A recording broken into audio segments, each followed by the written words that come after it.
Bienvenue dans les Mémoires du Mythe, un podcast audio dédié à l'horreur et au JDR. Ce format est produit par l'équipe de Globtopus et est permis grâce au tipeur. Installez-vous confortablement et si possible, mettez un casque. L'aventure démarre. Tu restes un petit temps. Est-ce que tu essaies de te finir de te raser après ou pas? J'essaye de finir. J'essaye d'être le plus... Très bien. Ça te demande vraiment un effort. Mais quand je te dis vraiment un effort, c'est-à-dire que tu commences et t'as la main qui tremble. En fait, au-delà de la simple tâche, c'est que en fait, tu es plein de sang, tu te nettoies, ça te lance, t'as la joue ouverte, hein, et tu dois malgré tout couper autour, et en même temps tu repenses au fait qu'il faut pas te couper. Enfin, en fait, tu t'es embarqué, tu vois, t'as l'impression, pour prendre un exemple plus moderne, d'être en voiture à essayer, tu sais, de faire un créneau impossible. T'es un peu au milieu. C'est le moment où tu sais que c'est pas possible de repartir si facilement. Je dois continuer, je ne peux pas m'arrêter. Finir, voilà, c'est ça. Et donc là, tu le fais. Ça te demande un vrai effort. Et comment tu t'occupes de ta blessure? Est-ce que tu essaies d'aller dans la chambre de Célia peut-être, ou à l'accueil pour essayer de trouver un... Parce que là, c'est une vraie blessure. Je pense que j'essaie de faire ce que je peux. Puis tu sais, je sors dans le couloir et j'arrive devant la porte. Et tu sais, il y a ma main juste devant. Et tu sais, je tapote. Je suis honteux et je tapote tout doucement à la porte. Très bien. Tu toques à la porte. Il n'y a pas de réponse.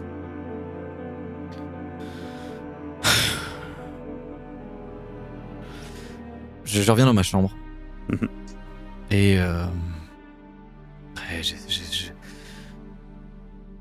je vais chercher un mouchoir. Peut-être que je vais chercher une des chemises que j'aime le moins. J'essaye de faire quelque chose autour de ma joue. Peut-être de serrer. Quelque chose de pas malin. Ouais.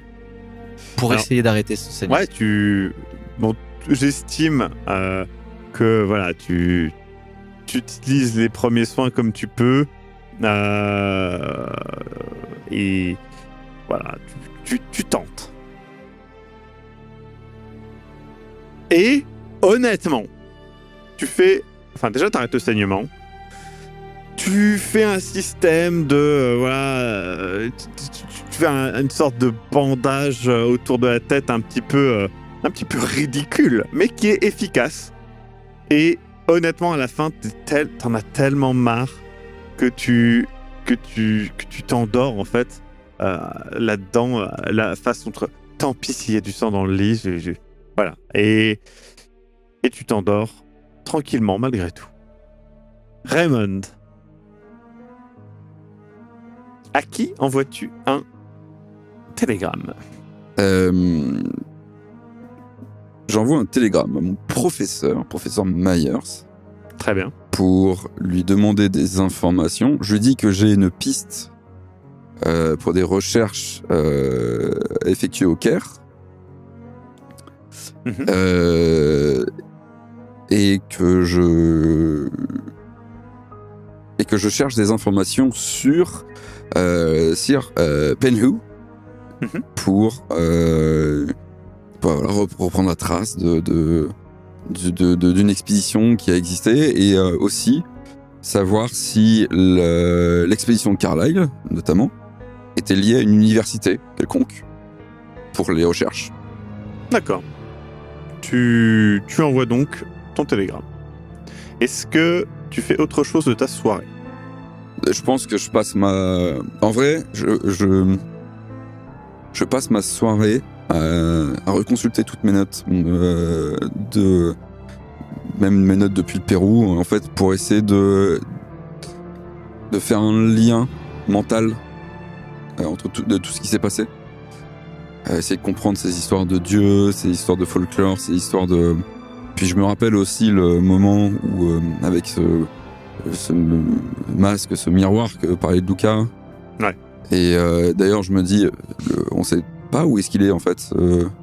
Non, vous ne savez pas. Vous n'êtes pas retourné à l'hôtel où Luca l'avait trouvé. Je crois que toi, tu y es retourné à l'hôtel, mais je crois pas que tu aies cherché les chambres spécialement. Et de toute façon, c'était dans la chambre de Mendoza qui a, aux dernières nouvelles, disparu devant vous en poussière. Voilà. Et en fait, je rumine un petit peu tout ça et essayer de faire un sens à tout ça, mais surtout essayer de trouver un axe de... Je fais vraiment de façon très académique et avec de la méthode pour essayer de trouver un véritable axe de recherche. Tu passes donc ta soirée à ça, un petit peu fatigué, honnêtement.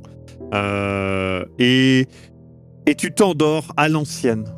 Ça fait un petit moment que ça t'est pas arrivé dans tes notes. Sur ton bureau, tu te réveilles heureusement durant la nuit et tu vas te coucher dans un lit un peu plus confortable et qui t'évitera d'avoir un mal de dos au réveil. Mais voilà, tu t'es endormi dans tes notes, mais t'as quand même avancé. Luca, Célia, Raymond, vous réveillez le lendemain matin. Vous vous préparez tous les trois pour être prêts en tout cas au mieux, pour être prêts pour votre rendez-vous avec Erica Carlyle.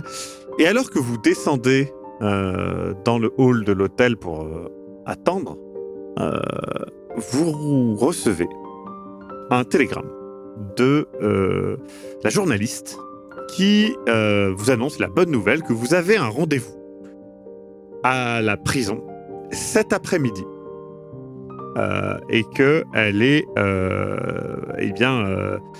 désolée de vous prévenir au dernier moment, qu'elle espère que vous êtes disponible et qu'il faut répondre à ce télégramme immédiatement si vous l'êtes, c'est-à-dire en début d'après-midi, vers 15h. Ok, on lui répond, on y va. Très bien. Vous envoyez la réponse et donc vous retrouvez. Et là, vous vous rendez compte,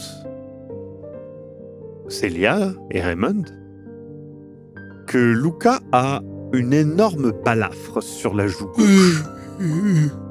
Oh non, tu t'es encore rasé tout seul. Ça se voit vraiment tant que ça? Alors, on parle d'une balafre qui fait 10 cm. C'est vraiment une balafre, il n'y a pas d'autre mot. Mais Luca, à la limite, la barbe, ça te va très bien.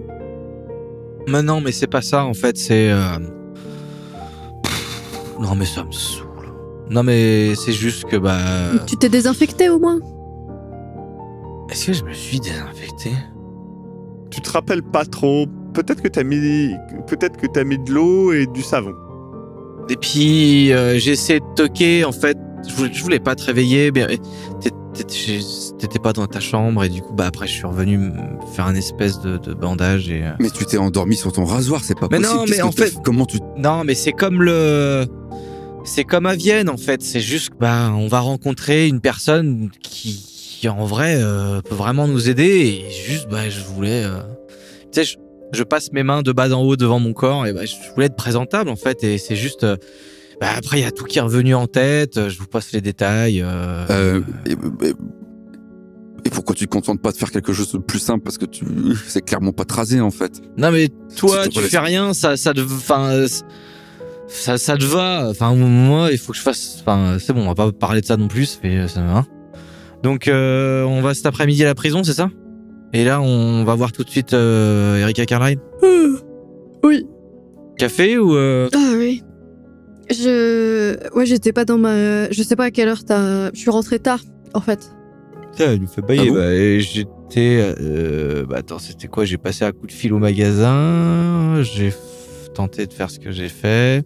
Écoute, c'était quand même avant minuit, mais... Non, mais je suis rentrée vers 2h du matin. Ah. Par contre... Attends, quelle heure il est? Ouais, bon, je vous raconte rapidement. Il faut pas sortir sans nous prévenir, hein. Sans vous prévenir, on est tous... vous savez tous que je suis allée envoyer un télégramme, et après, j'ai décidé de me renseigner sur le docteur Stone. Et c'est-à-dire qu'il y avait plus... C'est quelqu'un qui a une vie mouvementée, quoi.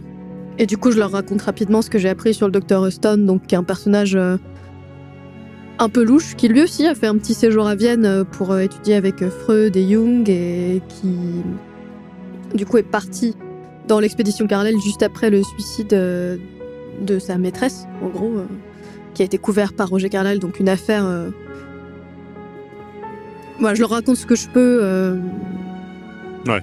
Une affaire sombre. Tu fais un résumé global de ce que tu as appris, de ce que tu te souviens, et tu leur dis que tu leur montreras peut-être tes notes un peu plus tard. Enfin voilà, là peut-être que entre le toast et les haricots, c'est peut-être pas le moment, mais voilà.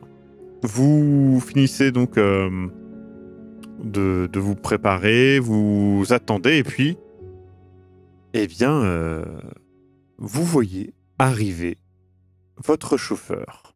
Ce n'est pas n'importe quel véhicule qui arrive. C'est une Rolls-Royce Silver Ghost. À l'époque, très chère. En 1925, vraiment très chère. À l'heure actuelle, en 2023, elle est considérée comme la voiture la plus chère au monde. C'est-à-dire que, pour vous donner une idée, en 2009, elle était estimée à 57 millions de dollars. La voiture. Certains modèles approchent à l'heure actuelle du million de kilomètres et fonctionnent toujours parfaitement après 100 ans d'utilisation. Voilà. C'est pas une petite voiture, c'est vraiment, peut-être, l'une des plus belles voitures du monde et des plus efficaces du monde. Je sais pas si ça vous dit quelque chose, mais ce genre de voiture-là, je suis tombé une fois sur un article, il y a quelques années, d'une voiture qui a été retrouvée comme ça dans une rivière dans le Miskatonic. Non, mais tu déconnes, c'est pas... Si. Quel connard fait ce genre de choses? C'est bien, ça te dit vaguement quelque chose. Quelqu'un qui, oui, aurait perdu le volant. D'ailleurs, quelqu'un d'une famille assez influente. Voilà, un lien peut-être avec des bananes, tu n'es pas sûr. Et le chauffeur vous accueille, il est cordial, mais clairement ne parle pas. C'est son travail, il ne parle pas avec vous. Et donc, vous conduisez, la route est agréable. Vous remontez vers Westchester, le long de l'Hudson River. Sur la route, vous entrevoyez la sinistre prison de Sing Sing, votre destination de cet après-midi. Puis après une grosse demi-heure de route, vous arrivez face à une sublime propriété. Le chauffeur fait un signe à deux gardiens visiblement armés qui ouvrent la grille de métal. Vous parcourez des jardins sublimes au rythme ronronnant de la voiture. Vous voyez quelques gardes patrouiller avec des chiens de garde. Vous arrivez alors devant le manoir. Immense. Il y a 2 étages face à vous de luxe. Les portes s'ouvrent alors que vous sortez du véhicule et vous voyez Bradley Gray qui laisse ensuite passer Erika Carlyle. Vous ne l'aviez vue qu'en photo dans quelques journaux. Clairement, ces photos ne lui rendaient pas justice. Elle est très belle, presque intimidante de beauté. Sa peau est pâle, accentuée par quelques touches de maquillage parfaitement appliquées. Ses vêtements sont à la mode européenne, sublime. Elle porte les cheveux courts et bouclés. Et vous pouvez voir, passant difficilement par la porte, une véritable armoire à glace. Ses yeux sont des dagues bleues qui traversent votre âme. Clairement d'origine italienne, son nez a tellement de fois été brisé qu'il n'a plus de forme propre. Il semble vous analyser quelques instants, puis vous sourit poliment.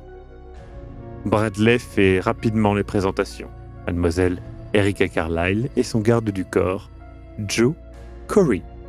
Erika vous regarde, elle semble vous toiser tel un chat.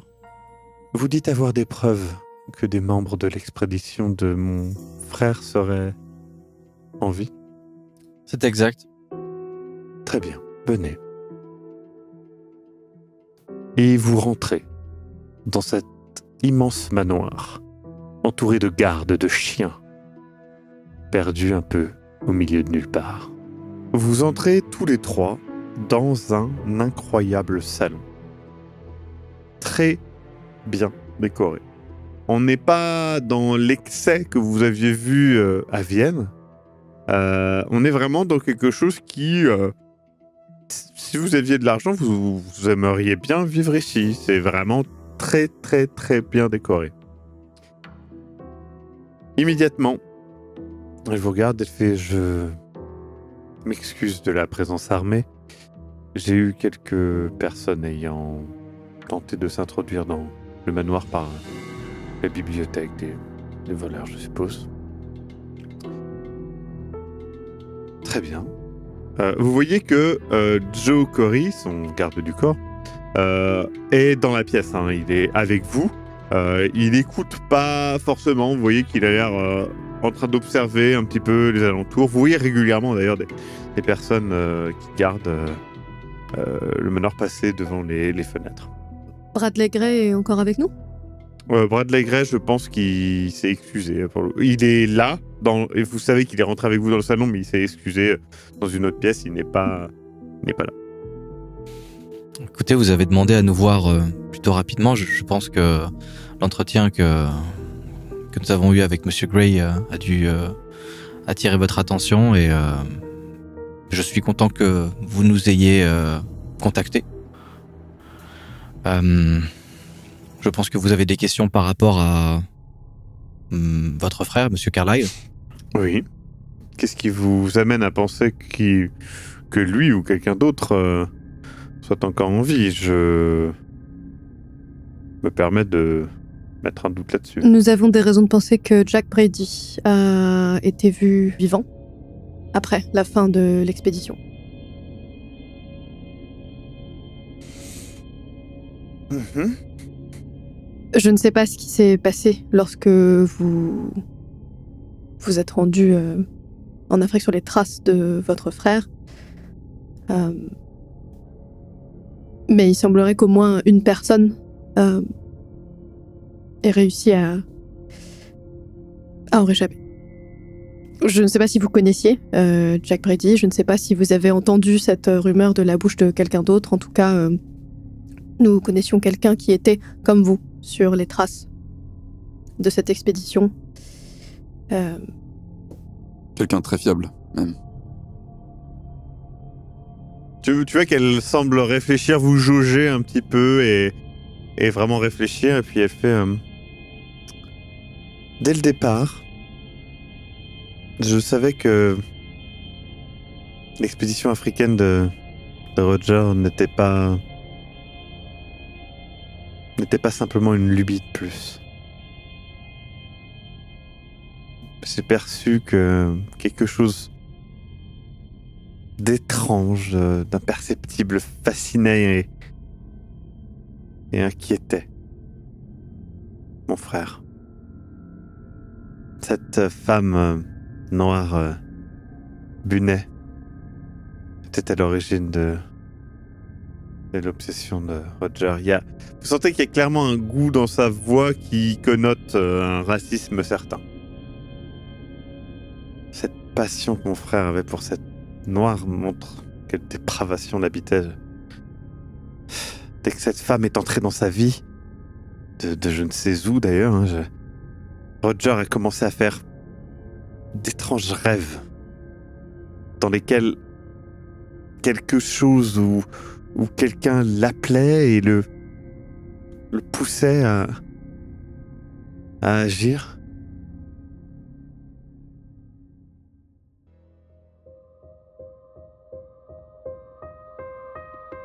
Vous venez d'écouter Les Mémoires du Mythe. Écoutez nos épisodes sur www.globipodcast.fr. Retrouvez la liste complète des épisodes en description.